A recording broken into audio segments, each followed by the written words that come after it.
Hey, everybody. Thanks for tuning in. My name is David, and this is the first episode of Core Belief Sports. This is a project that I've been wanting to kick off for a while. I've always wanted to do some type of sports show, journalism, media platform, and this is it. Dragging my feet a little bit because I'm going to be covering college sports, football, basketball, and baseball. And we're starting with baseball. And regional play starts tomorrow. So that's how I'm saying I'm a little slow right now. I'm behind, but better late than never. So just super excited about everything that's going on. Welcome to Core Belief Sports. This has been something I've been dreaming of putting together. Come with me. It might be bumpy here for a while because this is just a brand new experience for me as a whole. But let's jump into our first episode, The Road to Omaha. We'll be covering post-play of the NCAA Baseball Tournament. One of my favorite things. I was born and raised in Omaha, and it is an amazing tournament. One of my favorite postseason plays of any NCAA tournament, although there aren't a lot. But I'll start off by doing a quick rundown of how the NCAA tournament works when it comes to baseball.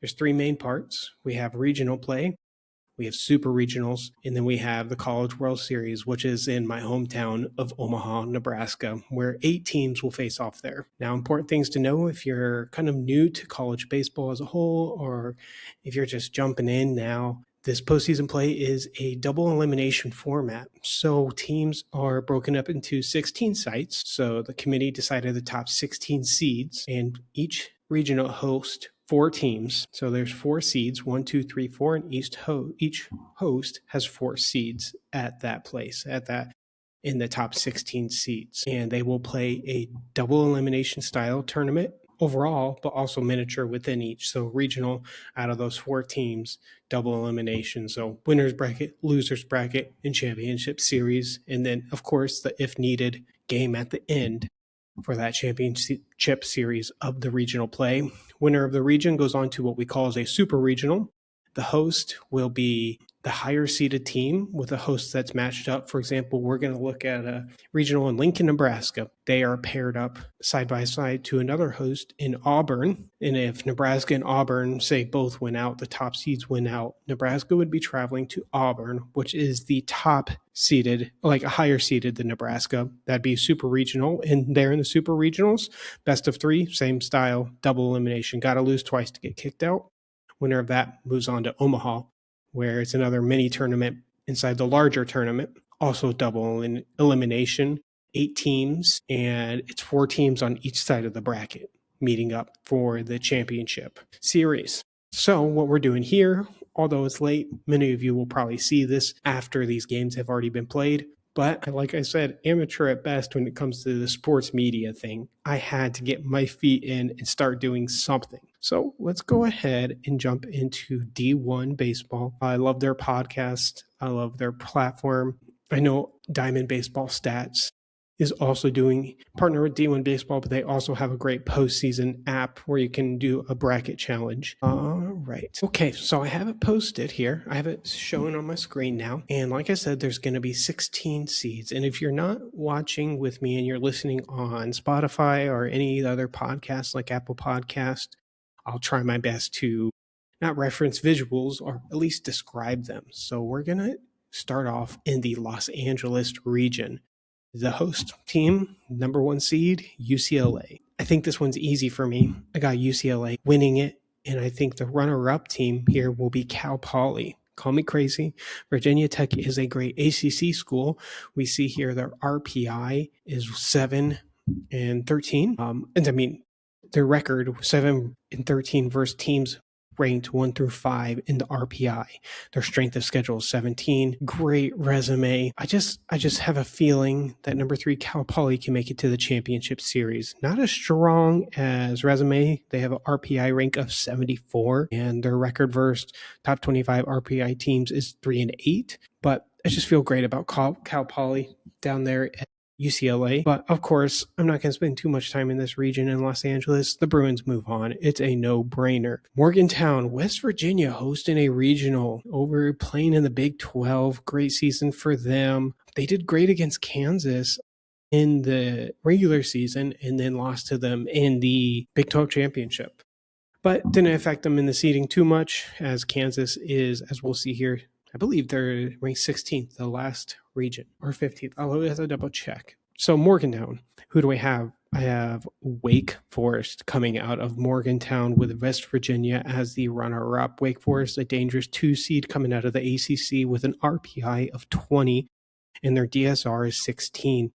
Their RPI versus top 25, other 25 RPI is 5 and 15, not great, but the rest 26 through 50 ranked of RPI teams is 9 and 3. I think Wake is a dangerous team. They usually have a great pitching staff. Kentucky is just not a strong SEC team. They lost the series to Missouri and another bottom team in the SEC this year. West Virginia is great. I just think Wake Forest carries it and goes over to Los Angeles for that super. All right. Moving over to Hattiesburg, Southern Miss. Love seeing Hattiesburg get a regional. I know they're out of the regional, out of the top 8, but still great. So we got Southern Miss, Little Rock, Jacksonville State, and Virginia. This is a powerhouse regional, although there's not name brands other than like Virginia. If you're new to baseball, this is a great, especially Little Rock is always, they just know how to upset 1 seed days. They do a great job, but I'm calling an upset here. The 3 seed Jacksonville State will actually come out of this, and they will be playing in the championship series versus Southern Miss. Let's look at Jacksonville State for a second. RPI 24, great, coming out of Conference USA, excuse me. And then their RPI versus the record versus top 25 RPI teams, 8 and 7. So they're in the positive. That's fabulous. And it gets better. 26 through 50, they're 8 and 3. They just are a great all-around baseball team. Dangerous 3 seed. We'll keep on going, but they can make it to Omaha. Jacksonville State, give me those guys right there. Moving over to Gainesville, Florida. This one's a hard one for me because Troy is a dangerous 3 seed. And then Florida's great, and so is Miami. But give me Florida and Miami as the runner-up here. I think it's going to be really close with Troy here as a 3 seed, but Florida's going to get the nod here and move ahead and host Jacksonville State in the Super Regional. Chapel Hill, let's check it out here. Chapel Hill, we got North Carolina, VCU, East Carolina, and Tennessee. North Carolina with Tennessee as the runner-up. Yes, chalk, I understand, but that's how I feel about it. East Carolina's great, but it's not a normal East Carolina year. RPI 40, ranked wins versus top 25 RPI teams, 3, 7, and 1. East Carolina's great school, and VCU can also be dangerous. Their head coach is a great ball coach, but I think it's just easy. This is a chalk region. College Station, Texas A&M, Lamar, Texas State, and Southern California. I have Texas A&M coming out of this, also chalk, but it's not going to be the 2 seed they're playing for the championship in that region. It's going to be Texas State. Southern California is just not. They're a very confusing team. They have such a high RPI. Their RPI is ranked 9th, the USC Trojans, but I think they have one quad one win, and that was against Oregon, I believe, late in the season. And their RPI versus top 25 teams, 1 and 11. They're just not great. I don't know how they're going to do postseason play. They did decent in Omaha. That's where the Big Ten championships are held. But Texas State is strong. They are very strong. I think they're a great Sun Belt team. I think the Sun Belt is a great baseball conference as a whole, but give us Texas A&M. Great school, and Texas State will take them to the edge. I think it's going to be a competitive game over there. Competitive series, I should say, over in College Station. All right, we might slow down here a little bit, and I'm going to show my true colors. I am a Husker fan through and through when it comes to all sports. Lincoln Regional is dangerous, and as a Husker fan, I'm excited. This is the first time that Nebraska is hosting since 2008, and we got South Dakota State coming to town, Arizona State, and Ole Miss, and this is a doozy. Arizona State and Ole Miss are some power teams. Nebraska can also smash the ball. Fun fact, Haymarket Park, which is the baseball park in Lincoln that will be hosting this regional, and it's such a hitter-friendly park. If you're new to college baseball or if you're unsure what to watch, I would say keep your eyes to Lincoln because it is just going to be a slugfest. There will be many home runs hit over in Lincoln, Nebraska at Haymarket Park over this weekend. So Nebraska will start off with South Dakota State. Fun fact, I thought Nebraska was going to pitch off and use a midweek arm to start off for South Dakota State. If you're new to college or baseball in general, pitching off means you're not starting with your ace, so then you can save your ace for a tougher matchup. So I thought most in Nebraska media, and I believed it as myself, thought Nebraska was going to pitch off and save their ace, who's Yasa, and save their ace for either Arizona State or Ole Miss and pitch a midweek arm against South Dakota State. But it did come out today that Nebraska will be starting off with their ace, Yasa, which is totally fine. There's so many stories of schools that just get into so much trouble because they pitch off and they had to fight their way out of the losers bracket. So can't hate it, but Nebraska's bats just need to be alive and popping during this series. But Nebraska's only lost once at home all year, so give me Nebraska to come out of the Lincoln Regional with Arizona State and Harry Bonds being the runner-up. I think this will go to an if necessary game, so carry over. I believe it would be Monday. I think Nebraska will go 2-0, go straight to the championship game, drop that first game, and then win in the must need to win game versus Arizona State. And then next region of who they would be match up with, Auburn. So this is an easy one for me. Auburn will be moving forward, but we have UCF as the runner-up. I thought it was hilarious to see during the committee selection show of UCF just hanging out at a pool when they got selected. That just looked like a bat blast. But Auburn, they're just dangerous. They're a dangerous team. Strength of schedule 1, RPI number 3. Their records versus top 25 RPI teams is 15-17. You'll see these SEC schools have a ton of games in the top 25 RPI games just because the SEC, as we all know, is just the baseball conference. I wish Big Ten cared as much about baseball, but sadly they just do not. So that's going to be Auburn versus UCF. UCF, a strong squad coming out of the Big 12, 5-9, top 25 RPI teams, 36 RPI overall. Great school, but no one here can match up to Auburn. It would be sweet to see like a team knock off Auburn so Nebraska can host a super. I just do not see Auburn dropping a game to anybody there. All right, let's move over to the Atlanta Regional, where we find another stud of a team, Georgia Tech. And there's no way else to say this other than Georgia Tech. Just they are some dogs. They got that dog in them. And in the Atlanta Regional, we have Georgia Tech, UIC, which is Illinois, Chicago, the Citadel, and Oklahoma. We got Georgia Tech going on easily. And then also Oklahoma will be the runner-up of that. Georgia Tech, we all know they could have another school who could have got the number 1 overall seed over UCLA, and that would have been fine in my book. Like top 25 RPI teams, 22-5 is their record. That's unreal. I won't show my hand, but Georgia Tech is amazing. Lawrence, Kansas down at the Hog. Nebraska got swept by Kansas in the midweek series this year. Great team. I believe they're full of JUCO, junior college transfers. I wonder to see if that head coach will go anywhere just because he's done a great job with that program. Back-to-back postseason play for the Kansas Jayhawks this year. They're hosting, and they have a gauntlet of a region. They have Kansas, Northwestern, and if you're a college baseball fan, you know Northwestern is for real. Missouri State, also amazing, and Arkansas. Although I'm excited for Kansas to host this region, I don't think they're going to make the championship series even in this region. Give me Arkansas to win with Missouri State as the runner-up. Arkansas, Dave Van Horn, I thought they were going to get sent to Lincoln for the storyline, which is kind of nice that Nebraska doesn't have to worry about the storyline. For those that don't know, Dave Van Horn was the Nebraska baseball coach back in the day when Nebraska was rolling and making the College World Series before he moved over to Arkansas. So usually when Nebraska's not lined up with them or matched up with them, I always enjoy cheering for Arkansas just because I really enjoy good Dave Van Horn action. So RPI 21 for the Arkansas Hogs, or the Omaha Hogs, as you'll hear. And versus top 25 RPI, they're 16-12. And Missouri State, really amazing Conference USA school. I wouldn't be surprised if Missouri State made it out of here, but Arkansas, they're on fire. They did get whooped up by Georgia in the SEC title game, but Arkansas is on a run. So have them moving on to the Supers. So down to Tallahassee, Florida State. I don't trust Florida State. I can tell you that. St. John's as the 4, strong Big East school. Northern Illinois as the 3 seed, and Coastal Carolina.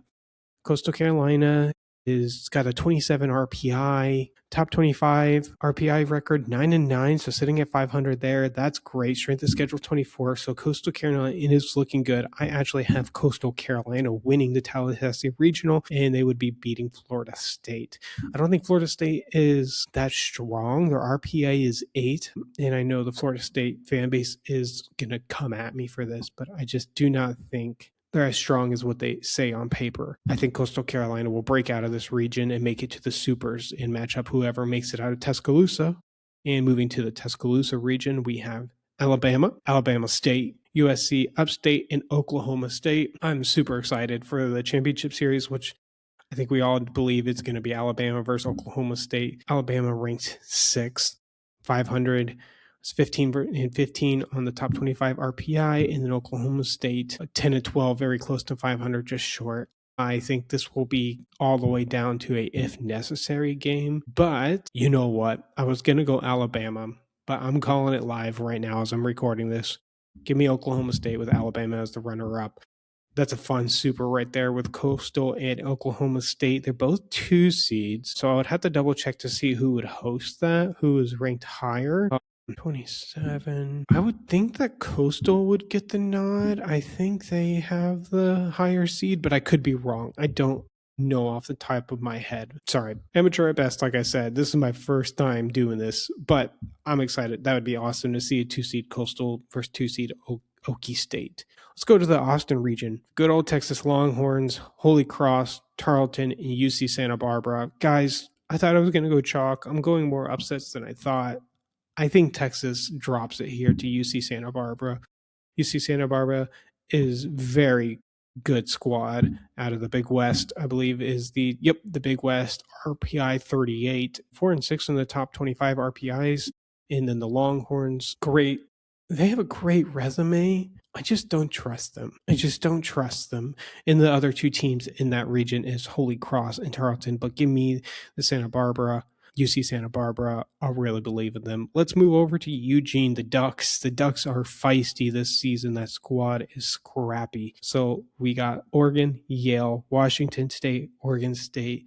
Yale, welcome to the Pac-12. That's what it feels like. I would love to move Oregon State here forward, but just since the Pac-12 has died, I don't know what their experience will be, like how it would feel to just the level of competition, but their resume is so good. They're 17 RPI. They just don't have a lot of games in that top 25 RPI space. Strength of schedule 61. They're 43-12, which is an amazing record. Let's look at Oregon. Yeah, it's going to be Oregon State in the championship series. I want to go Beavers, but I got to go to the Ducks. I think the Ducks will beat their rivals in the Beavs, and the Beavs will be the runner-up, and hopefully Oregon State will have a better luck next year is scheduling wise to where maybe Corvallis can get a region again, because Corvallis deserves a region play. Okay. Again, so clarifying, Ducks move forward out of Eugene with Oregon State being the runner-up. Moving over to Starkville, Mississippi State, Lipscomb, Louisiana, and Cincinnati. Looking over these teams, I think Mississippi State barely made it as a host. But I do still lean them with Cincinnati as the runner-up. Cincinnati is a great Big 12. They are 10-9 in the top 25 RPI games, ranked 22. Louisiana is also a great baseball school. Mississippi State, though, I think they still take it, though. They're 9-14 in the top 25, but there's just something else when you're playing in that SEC field, and then I think they're going to beat this Big 12 squad. And then Athens, we know Georgia, the host, versus Long Island, Liberty, and Boston College. So give me Georgia moving out of Athens with Boston College as the runner-up. Let's move over to my supers. All right, UCLA, Wake Forest. That is going to be UCLA, and Wake Forest is going to go 2-0 barbecue. 2 BBQ. But I don't think Wake Forest is going to get a single W over in LA. UCLA punches their ticket. They're going back to Omaha College World Series. Next regional, Florida versus Jacksonville State. This one's very, very interesting. And again, 24 RPI squad versus the 11 RPI squad. I think if any 3 seed were to make it, I think it's going to be Jacksonville State. So for the sake of operating out of the norm, let's go Jacksonville State's going to Omaha for the don't know if it's the first time, actually. I think I would be. I would have to double check. North Carolina, Texas A&M. This will be a 3-game series, and North Carolina will go to Omaha. And I didn't mention Jacksonville State, Florida will also be a 3-game super regional if that were to happen. Nebraska versus Auburn. Although I'm a Husker fan, I can also tell the truth. Auburn would beat Nebraska in that super. It's hard to say how many games it would go because Nebraska and Auburn did match up earlier this season, and Nebraska did steal a game. So I think Nebraska could push them to 3. Just not sure they could push Auburn all the way to the brink for Nebraska to make it back to Omaha for the first time in a long time. Now, sorry, I'm scrolling everywhere. If you're watching my screen, Georgia Tech, Arkansas. I love Danny Van Horn, but you're not getting past Georgia Tech. They sweep the Hogs. The Omaha Hogs go down 0-2. And Coastal Carolina versus Okie State. That seems like such a fun one, but I think Coastal Carolina gets the nod and makes it back to Omaha, and that would be a 3-game series. Santa Barbara versus Oregon. Wow, this is not playing out how I thought it would. I feel like I should have more chalk in Omaha, but at least it's fun. It's a fun experiment for my first episode here. And Oregon, they just ripped their way through the Big Ten championship. I really like UC Santa Barbara, but I gotta put Oregon to Omaha. They're just doing they're doing a really great job as a squad. They're just super well-rounded as well. Mississippi State versus Georgia, super regional. We got Georgia. And now we have the 8 teams I'm sending to Omaha for the Men's College World Series. We got the bracket 1, UCLA, Jacksonville State, North Carolina, and Auburn. Bracket 2, Georgia Tech, Coastal Carolina, Oregon, and Georgia. These are your College World Series 8 teams. And like I said, double elimination restarts when you get to Omaha. Really fun there. As far as who wins in bracket 1, I think it's the Bruins. It's hard though because the Bruins haven't been dominant in the past month, but maybe they turn it up a gear. But I see it being the Bruins. And as far as a runner-up goes, I see Auburn being the runner-up team out of that bracket. So UCLA is getting out of that bracket 1 in Omaha and going to the championship match versus none other than Georgia Tech. So Georgia Tech will leave that, and the runner-up would be Georgia. Gosh, that's going to be an exciting championship or final series for that bracket 2 spot. We have UCLA versus Georgia Tech, and I kind of hinted at it earlier. I have Georgia Tech as my champion. So there you have it. That's the rundown, and you're going to see me hit submit. I'm committing to it. My bracket has been saved. But I'm super excited for the College World Series. I appreciate you jumping in, checking out my first, whether you're seeing clips of this on TikTok or Instagram, or if you're listening on a podcast or checking out on YouTube. Again, my name's David. I'm super excited to be kicking this off. If you've taken the time to listen to me, I really do appreciate it because this is more of a passion project for me and something I've been wanting to do forever. And I'm finally kicking it off. So hopefully I can keep up with an episode a week or maybe get to 2. I'm in building blocks mode right now, but appreciate your support. Leave a comment, talk some trash. Let me know where I got it right. Let me know where I got it wrong. You're probably going to see this when the games are already happening, so you can just clown on me already. But guys, thanks again. Checking out Core Belief Sports. My name's David, and you have a great rest of your day.